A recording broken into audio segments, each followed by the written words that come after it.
Welcome to another SaltBaked Q&A Green Scene. Today, we are with a very special guest, Julian Hensarling. He's the confectioner at the Boojum Group. He joins us as a culinary professional with well over 9 years of experience preparing and styling delicious, beautiful food. Welcome, Julian Hensarling.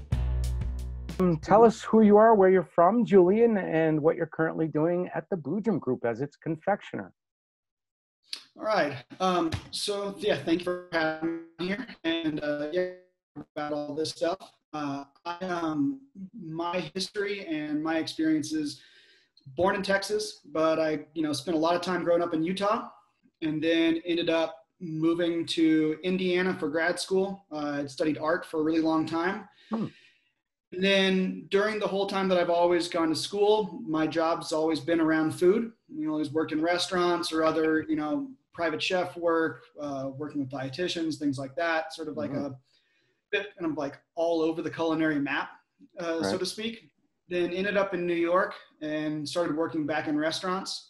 And then from there, made a transition into a job called food styling, which is where I would work with lots of different magazines, cookbooks, things of that nature, working on the recipes that were being shot. Then also doing a lot of recipe development as well. One of the nice things about that is that it gave me the opportunity to work on all sorts of different kinds of food. I mean, if it wasn't candy, it could be, something from, like we would do a story on Malaysian food, or I would be involved in something that was like an advertising shoot where we're doing hamburgers, or, I really gained like a very broad experience within the culinary world. And so then after COVID, my family, we moved back to Utah and got involved working with Boojum, and my skill sets just seemed to work really well transitioning over to all of the edibles and things that are being developed right now within the industry here. What a tremendous opportunity for a talent such as yourself, part chemist, part chef, part baker. Is that about right? Yeah, it seems like it. I think that one of the benefits here is that this is all, there's elements right now that are so like kind of all over the place when it comes to what's happening within the industry. So being able to use all of my experiences to sort of inform everything, and then also being willing to sort of take something that I wouldn't know anything about and just having to run with it.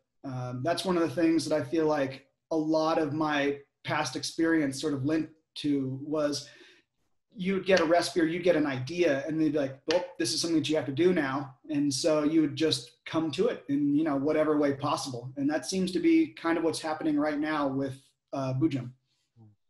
So Julian, if I may ask, for those of us who are not cooks or have no experience as a confectioner in the kitchen, in my understanding, dealing with THC and CBD as elements for cooking can present a lot of challenges, not only manufacturing and control from mess to production, but as far as I understand, they're so hydrophilic and the flowability, and then, molding each little gummy or each little confectioner, the production concerns.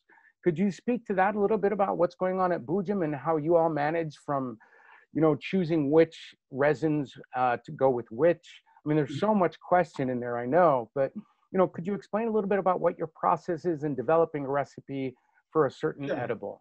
Okay, yeah, I mean, so the primary process for developing edibles or anything of that nature, whether it's tinctures, basically anything that's consumed orally, that a concern is going to be taste. It's going to be taste and dosage.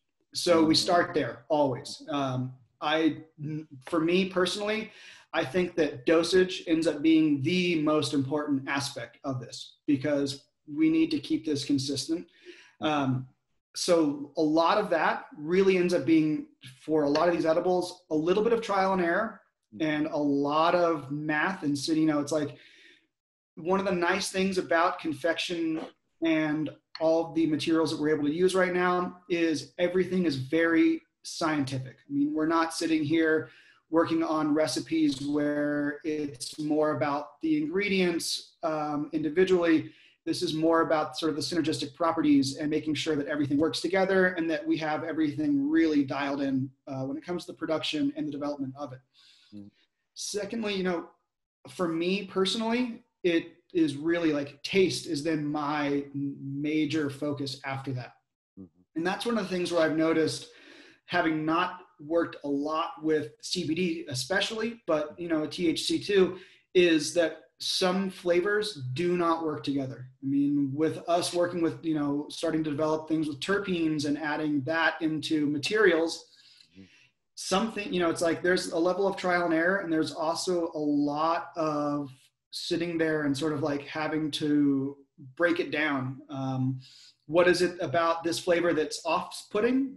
And maybe that is not something that's like a deal breaker. Maybe it's just learning how do you use that to your advantage. I've, you know, with CBD, there's elements in there that are going to create bitterness sometimes, or a mouthfeel that may not be as, you know, like what you want to begin with. And instead of saying, okay, well, let's eliminate all of that, I think a lot of this is figuring out what works to make it all be able to sort of function together. So, you know, it goes to the question of learning, you know, what THC, like, or what strains, things that we're using. You know, a lot of that ends up being like, you start from reading about the strain specifically, learn about what the terpenes that are in there, like what's already naturally occurring, what's creating the flavor that people like or don't like, and then magnifying that, boosting it, maybe sometimes, you know, limiting what elements are going into it, what flavors might balance that.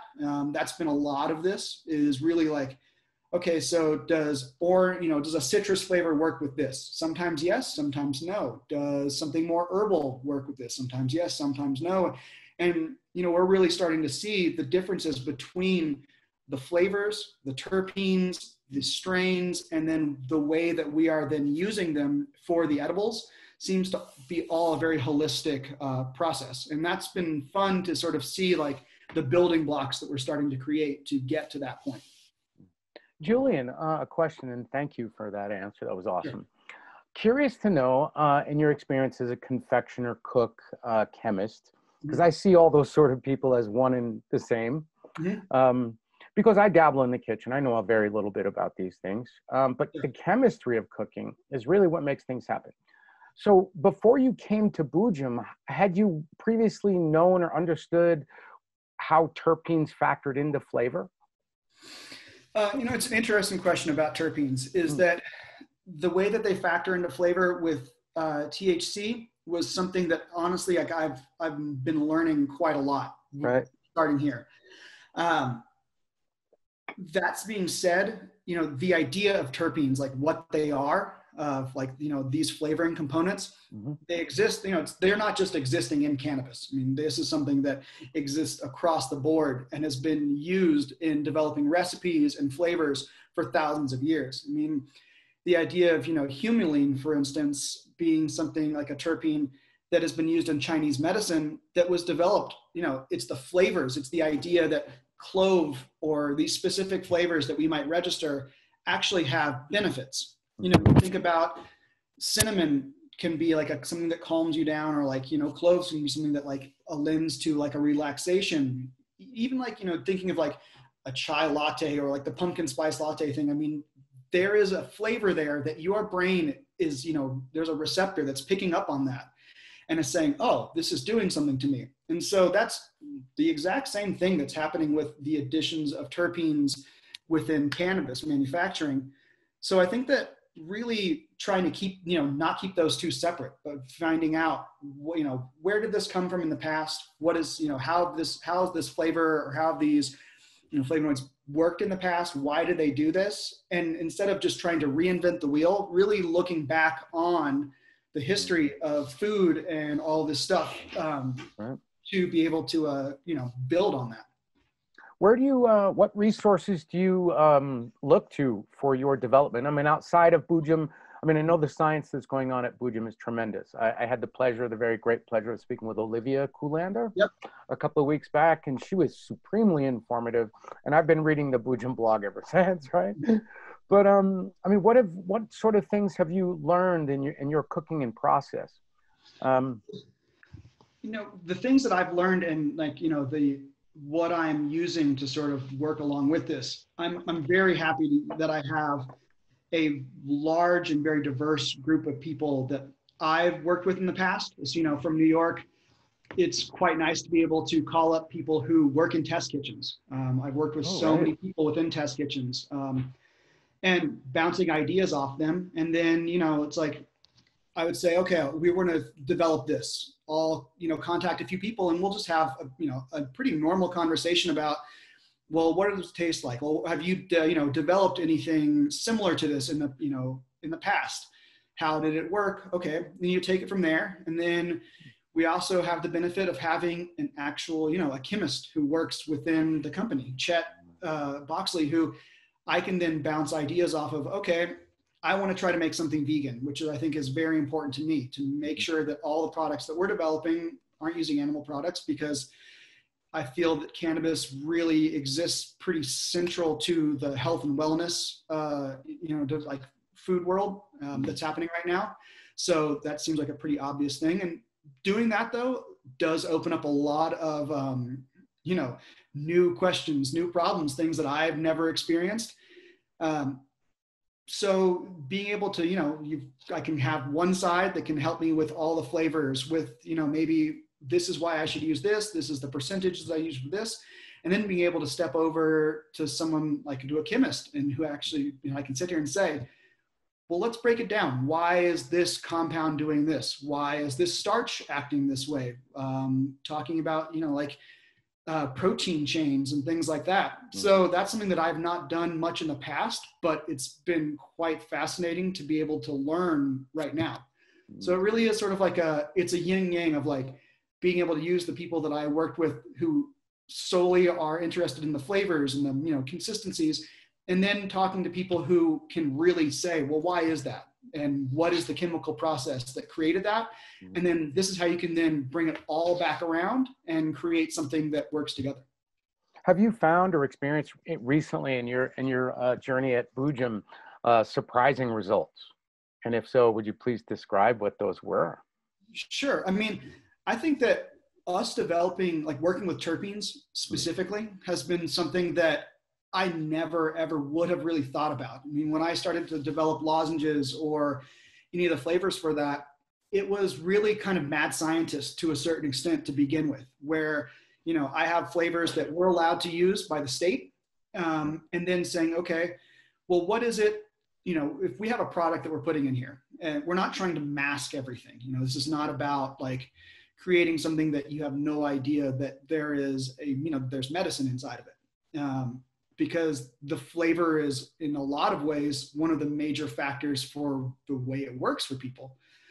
So being able to sit here and like taste, honestly, like, try flavors out and then learning, well, why does this flavor work with this? And it's a very fascinating thing to see that, like, when you find flavors that work together, a lot of the times there's a reason why.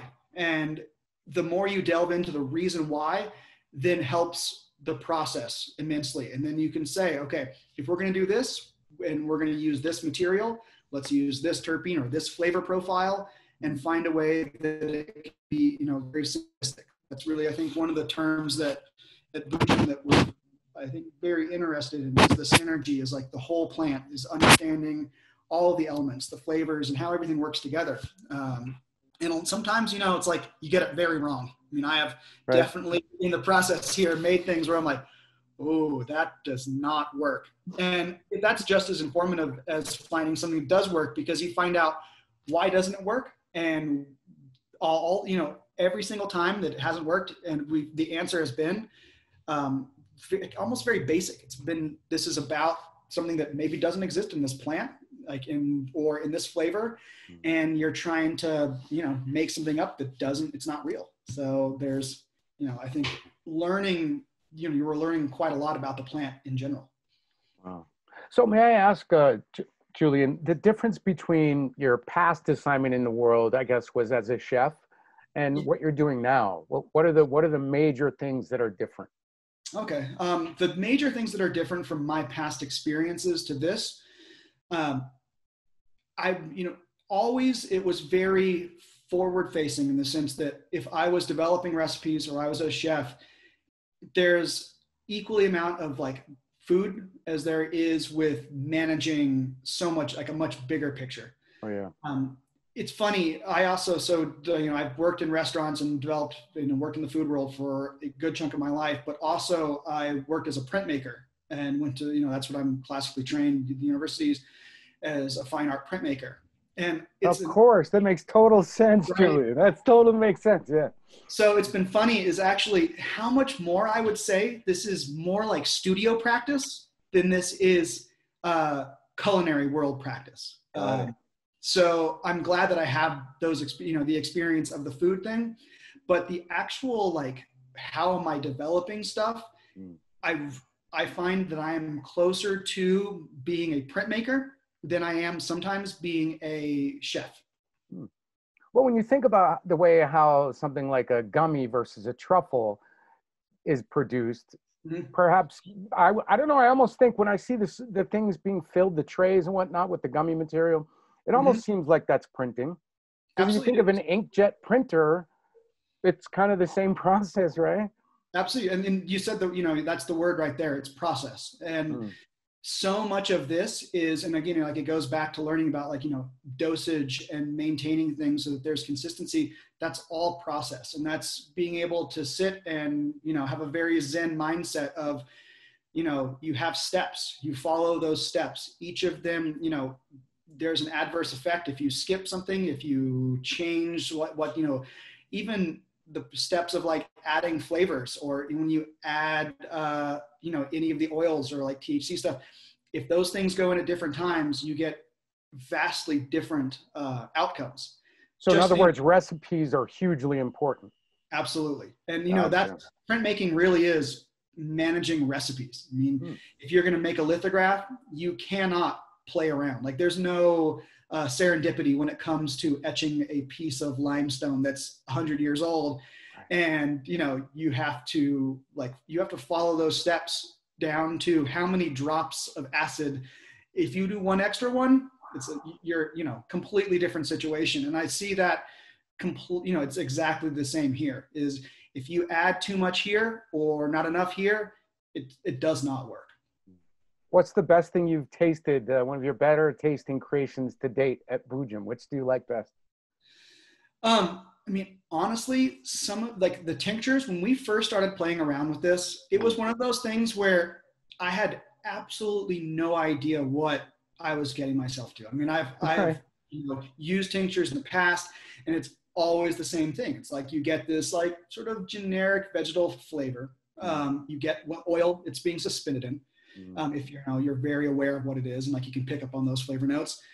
But when we first added, it's like we went with myrcene. The first time I tasted myrcene within just, oil, the medicine, and myrcene, just that alone was a flavor that I never experienced. And I guess, having lived, in New York, worked in the culinary scene, been pretty adventurous with my, like my culinary journey, to taste something that is completely new to me that's extremely exciting. So since then, it's like, I've been able to say, okay, well, why, what is beta caryophyllene? Like, how does that work? Why does this taste like, I couldn't sit here and say, I know what this tastes like. It's a completely new taste. And so that all of a sudden you have a whole new, book of flavors. That's something like going from a sketch pad to an iPad. Big time. Yeah, it is all new, and the colors are very vivid, and you don't quite know how to use it, but boy, is it fun to kind of mess around with. And the more you learn, the better you are at it. And so that's been a really fun element to all of this. Well, as both science and artist, I mean, that must, like you just said, I mean, for me personally, hearing about you making that discovery is very exciting. Yeah, as a creative, a fellow creative, I guess I would consider myself, well, marginally anyway. Yeah. Hey, I mean, we're all in this industry, so I think there's a reason why we're all here together at this point, and I think that it's all working very well. So I think, and it's because this is new, and I think a lot of people are learning, and everyone's learning together, and it's developing in ways that it's like, the primary concern is, how is it affect, what is the effect? What is the taste? Do we, and is it something that people enjoy? I mean, that's, no, this is not about having bad experiences. This is about having good experiences and positive things for you. So it's like a positive flavor, a positive experience, a positive effect. And I think that, creativity and positivity that everyone's bringing into this right now is, it's everybody's working off of each other, which is super, super awesome. That's beautiful. It's like a great meal. Everything complements the dish prior, Absolutely. Yeah. No, that's really exciting. Serving up a new tasty meal as medicine. Wow. Very cool. Now, again, I wanted to hear more about how you choose which concentrate to begin with. I mean, is there a ground floor that you always start with? Like, when you make a roux or something, you usually use a fat and some flour. So when it comes to maybe an edible, maybe a gummy, I guess that's what you're primarily working on at the moment. I mean, we have our infused MCT drops that we're really working on a lot right now. We've got lozenges. We're developing gummies right now. A lot of, and each one of them has very specific things that we start off with. I mean, some of it is, I think the strain becomes the building block for it. What is it that we're trying to get from that strain? What's the flavor that might be there? And so you'll work off of that. I mean, I think that our MCT drops, it's really, we start with the strain. You have to know what it tastes like. You have to know why it tastes that specific way, what its effect. And then that's really your building block. I mean, that's the flour, and everything else has to start from that point. With other things like gummies, for me, the primary concern is mouthfeel, is making sure that this is something that is, I think that flavor is secondary with certain things. And this is decidedly one of those where it's all about what is the experience of consuming that, how does it come, during the whole chewing process, what does that do? So that's been something that is really, especially doing it vegan, it's another, that just adds another element to it. So I think it's, it's kind of it's two things. There's one is the strain, like starting there and making sure that we're being honest with the material that we're using. We're not trying to, overwrite any of the elements that are the base of of what we have. And then also making sure that, again, it goes back to experience. So the experience is an enjoyable and delicious, and something that's not going to be off-putting. So, there's those two, and trying to kind of create that, harmony. What does the state not permit you to create? Well, I mean, quite a lot. Really? There is, I would say, the state currently has very strict parameters, and I think that they are willing to learn. And we're the ones who are going to have to be in the position to teach them. I don't think that it's something that is going to be taught overnight. However, they gave us parameters that we can work in. This is not like, I'm not sitting here, banging my head against a wall, wishing that I could have so many more options and opportunities. Sure. I mean, that would be great to be able to have, but they've given us enough space and enough, opportunity that right now I think we can work and make those things perfect.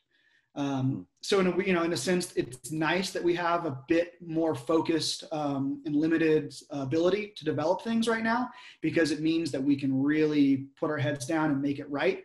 We can make mistakes and get it correct because, we're not having to look as forward right now. That being said, the limitations of natural ingredients, of flavors and things like that is one of the, I would very much like to be able to see that be something that in the future can grow. So much of the world right now, especially of developing flavors, has been the transition from artificial to natural. I mean, it seems almost obvious, like if you were to talk to anyone else developing confection or anything else. So this is one of those situations where I have to say, okay, well, we can, natural flavoring in this, this situation is not available. So we have to use artificial flavoring sometimes. And that's one of those things where, it works. There are great flavor, people have been developing flavors that for a long time that are artificial. So, but there are specific flavors they've given us. These are the ways that you can, get to those flavors. I would love to be able to see that grow, just because natural versus artificial is a pretty obvious transition that we should all, that we're making everywhere else in the whole world when it comes to the culinary scene, or almost anything at this point is, the concern of what is it that you're consuming. And, it's like one of the process, like I think Boojum is so focused on producing things in the safest, most natural way possible. And that's like all of our development within the actual medicinal side is about that is, well, how can we remove any elements that are not just, the cannabis flower? Like how do we, cut out anything that would even be considered artificial or unnatural? So it would be nice if the food, the flavoring side could catch up to that. And again, like, I really think that things like chocolate, that's sort of like, I dream about the day when that can be part of this conversation, because I feel like that's like, there's so much similar in the process of it, of the development of it, that the idea of bringing those two things together would be really exciting. Wow. You mean chocolate and terpenes? And cannabis. Oh, and cannabis, yeah, which has been done. Yeah, absolutely. Yeah, it's done in many other places. It's not available here. Especially for the fact that Utah currently has some of the best chocolatiers in the whole world. And really? That was one of my next questions. Who are you admiring these days in the cannabis confectionery world? I mean, in the cannabis confectionery world, I'm not like, I guess there are specific companies who are creating gummies or creating flavors that I'm really interested in. Specifically, I have not come across anything that has gotten everything that I want yet. I've had flavors that I think are amazing, but maybe they use gelatin in their gummies. I've had things that are not based with gelatin, but maybe I don't know if the flavors have been developed as far as I would like to see them go. So I think that at this point right now, within our market, there are companies here who are not involved in the cannabis industry that are developing things that I really, really enjoy. And I would love to be able to see, any work with those sorts of people. Such as? Ritual Chocolate, which is based here in Heber as well. I've been friends with the owner of the company for a long time, and watching someone say, okay, chocolate comes, this is a bean, this comes from this very specific tree. Well, why is it different in this one place? What are the flavonoids? Like, what's different? Not about additions, not about like, oh, I'm going to add extra flavors. It's specifically, why does a plant that's grown in, Mexico taste so different than something that's grown in Costa Rica? Just, and it's like, what are the strain differences? Just like cannabis. I mean, that's one of the things that I find so interesting about working with cannabis is that it's the same plant, but it is vastly different in not just, the effect, but the flavor, the history, the cultivation. And, you're getting such a wide variety of experiences, just like, something like chocolate or something like coffee. All of these things that are a single ingredient, that the origin alone, the history, like the genetics, all of these things can, change so much. That's really where I think anyone who's doing that right now, I think that's the real dream. And I hope that the direction of the entire industry, not just in Utah, but, sort of the broad industry, is finding ways to, pare it down and focus on why we have these things, and, picking out the ingredients that are, can work on their own and don't involve having to add so much to it. In my opinion, and let me know if you think this is true, Julie, I would say a confectioner's job is one of constant education. It would seem, right? Sure. Yeah, how fascinating and wonderful. That's just truly great. So any particular challenges as a confectioner at Boojum that you've experienced? Any particular frustrations? So frustrations during confection, when you work with sugar, when you're working these compounds that, we're talking about crystallization and temperature and water content, humidity. So much of that is learning your environment. And that's been something that I've really had to start paying more attention to, because we're working within such tight parameters, especially within the medicinal field, where it's like, if you have 5 milligrams of THC within a specific like gummy, if during the production of that, if it's more humid or if it's less humid, that's going to change the content, the volume of your product. So what is that going to do to the actual milligram, like, the THC content? Flavor wise, having to learn, does something, if I have a temperature 5 degrees more, that's going to throw every single thing off. I mean, you start to learn, like, at what temperature do specific terpenes start to disappear? Can I get to a hard crack or a soft, like a ball, like these different sugar temperature consistencies, and not affect the actual product that you're trying to work with? So a lot of that has been very eye-opening and sometimes very frustrating. But at the end of the day, it's like, it's one of those things that you have to go through, and it has to be something that you do it quite a lot so that the consistency starts to get there.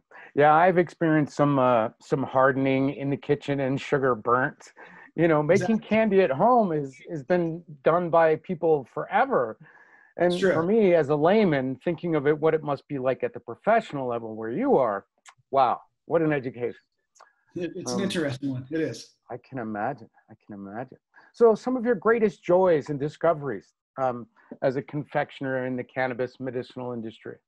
I mean, greatest joys, again, I think I go back to learning how the flavors of the cannabis flower, of what product we're using, because we're not using blends. Everything that we're using are specific strains.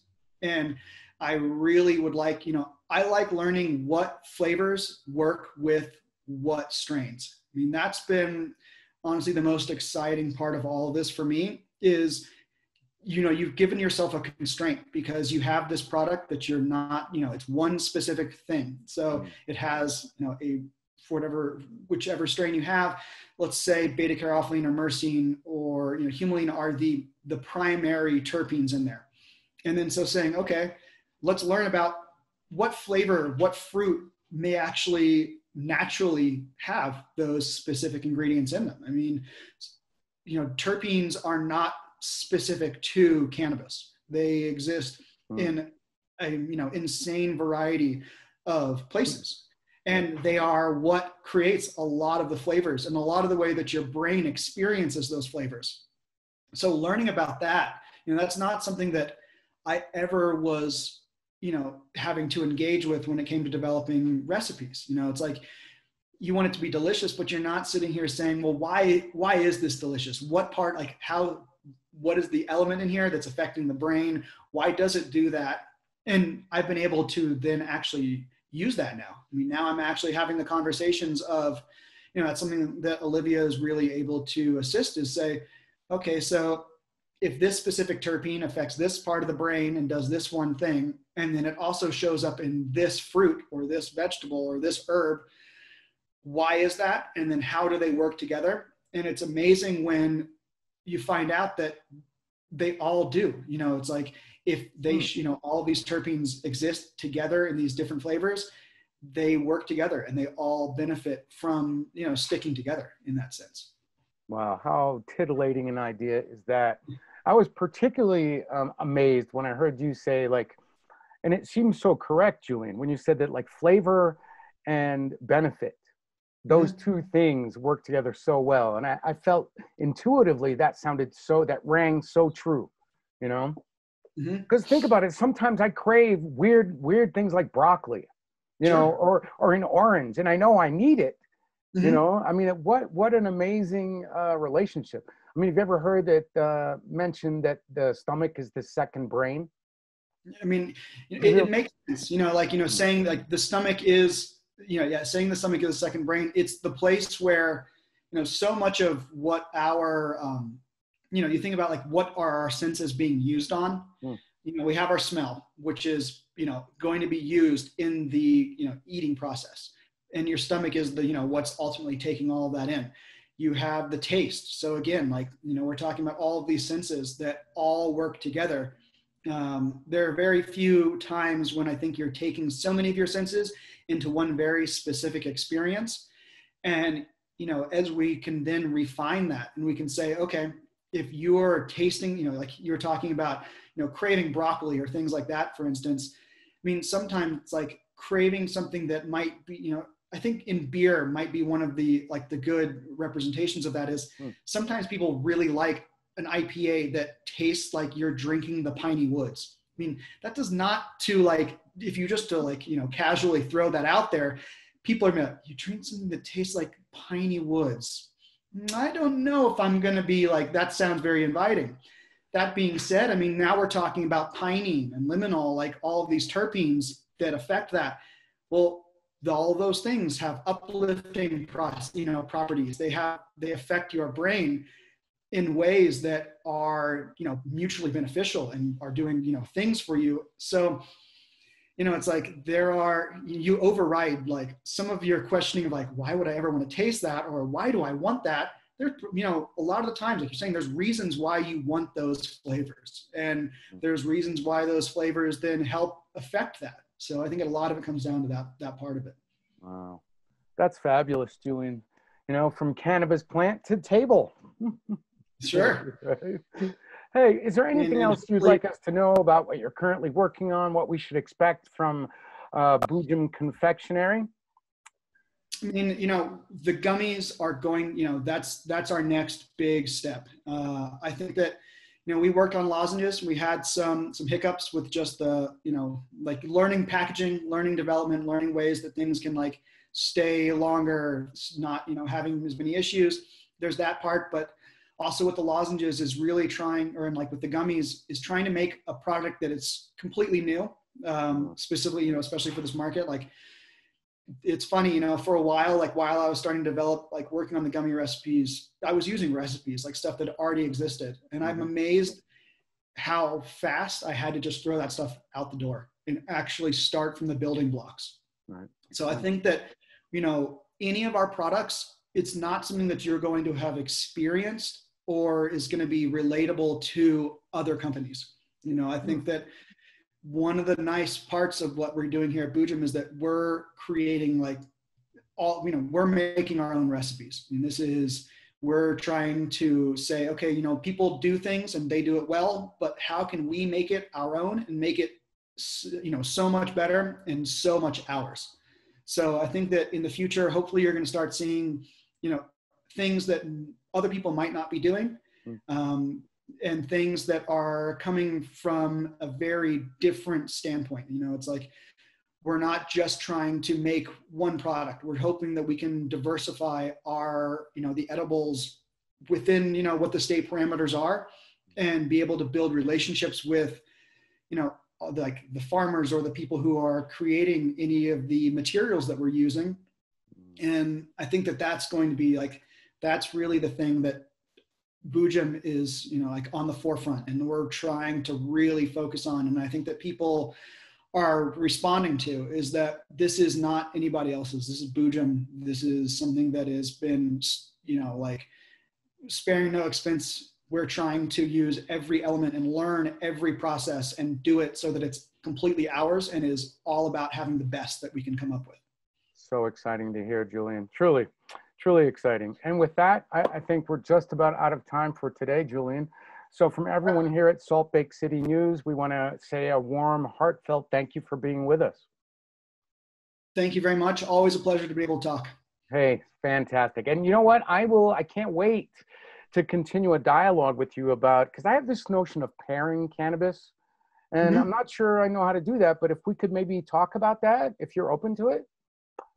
Yes. I mean, yeah, pairing cannabis is one of those things that I think that you're starting to see more and more of. There are now cookbooks that are related to cannabis.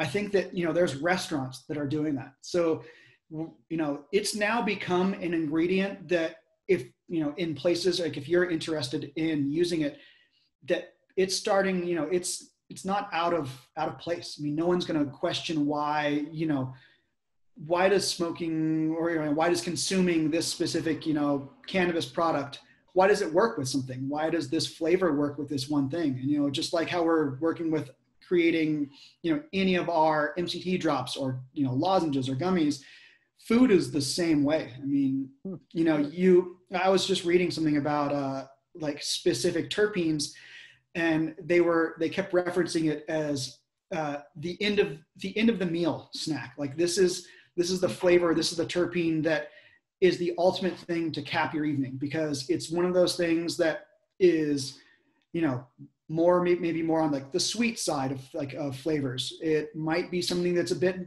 better for, you know, your, you know, like digestion, for, you know, going to sleep, or being able to sort of calm you down. That can, you know, can be said as well about starting off, like, you know, these bright flavors that you would get, you know, at the beginning of a meal are like an always boosh or something, right? Absolutely, and amuse bouche, or, you know, it's like salads, for instance, things where there's like acid, you know, it's like, you know, your forward things, spice. All of those things are going to have to do with, you know, certain terpenes that are more about uplifting. So there are strains that are, you know, like most sativas, especially like, you know, haze plants, things like that. You know, these Thought about a terpene when it came to a vichy soie. Never thought you know, about that. But it's got to be relevant, right? Absolutely. I mean, that's the bridge. I really think that, you know, those are the things that, if there's the flavors that affect your brain and say, you know, this is the calming flavor, this is what I like to end my meal with, this is the flavor that brightens me up and wakes me up because I've been at work all day and now I'm going to sit here and have a meal, you know, those still exist in cannabis. And they're the reasons that strains are so different and affect people in different ways. And so, you know, all of these things can start to work again, you know, like in a synergistic fashion. And so I think that, you know, paying attention to that is really where I see the pairing start to really come into play. I mean, I don't think that you would want to drop a huge sedative flavor, you know, like something that's cloves and, you know, maybe like rich, heavy flavors, something that's going to like maybe a strain that's more couch lock, you know, more indica. The Mercy. Yeah, the Mercy. You're not going to start a meal that way. That's not the elements that, you know, that wouldn't, you know, do that. Just, you know, and I think that's the same way that you develop a meal if you're having a restaurant. You're never going to start somebody off with the heavy, heavy wine and the heavy, heavy meal. You know, you always start light and fresh and bright, and you kind of, you know, you have that crescendo, you know, you rise up and you reach this point where, you know, you have these like the stronger flavors. Those stronger flavors then could have something that's like, you know, a stronger cannabis. I feel like there are certain strains that, if you, for almost all, like any food related stuff, would probably overpower the food you're flavoring. But that being said, there's a nice, you know, balance at points within the way that you're developing a meal, where the flavors can be strong enough to compete with other things. And then you start to bring it back down. So it's like, yeah, you're ending with your dessert, with the things that are, you know, sort of about the end of the evening. Cleansing the palate. Absolutely. Cleansing the palate. And then, you know, creating an experience out of a meal. I mean, that's what restaurants have been doing for, you know, hundreds and hundreds of years. I mean, that's the whole reason. Boojum is essentially creating an entirely new experience from cannabis. Absolutely. An edible Absolutely. experience. Sure, an edible experience. And then, you know, I think that Boojum is interested in developing you know, experiences across the board, like with any way that it can be consumed. You know, I think that the edibles and even the things that are consumed in other ways are, the thought process is coming from the same place here at Boojum. And it's about creating something new and something that is as good and focused on what we're working with as possible. You know, we're not trying to cover and mask or use things, you know, trying to use science to, you know, create something that's completely different from what it is. Right. So you're not dumping bucket loads of corn syrup or cornstarch into that stuff, right? Yeah, absolutely not. I mean, you know, like there are elements where, you know, something like corn syrup may be the correct ingredient, or, you know, sugar sometimes has to be used because sugar molecules do what they do. Glucose molecules do what they do. but we're not sitting here trying to say, okay, well, I can take this cannabis product from the cheapest place, like from like, how can I develop it, force as much out of it as possible, and then mask it as much as possible. That has, that doesn't play into at any point in our conversation. It's always about how can we respect the flavor? How can we respect the product, the cannabis? How do we pay respect and then be able to develop something that shows the best of any of those things? Wow. Well, Julian Hensarling, Confectioner at Boojum Group, again, thank you for being with SaltBaked City today. I had a great time talking with you, and I hope I can check in with you in the future. Absolutely. I would love to talk later. Hey, you know what? We're going to do this. We're going to have a pairing session sometime. Just anytime. like they do. Yeah, yeah. We'd love to be able to do that. We're totally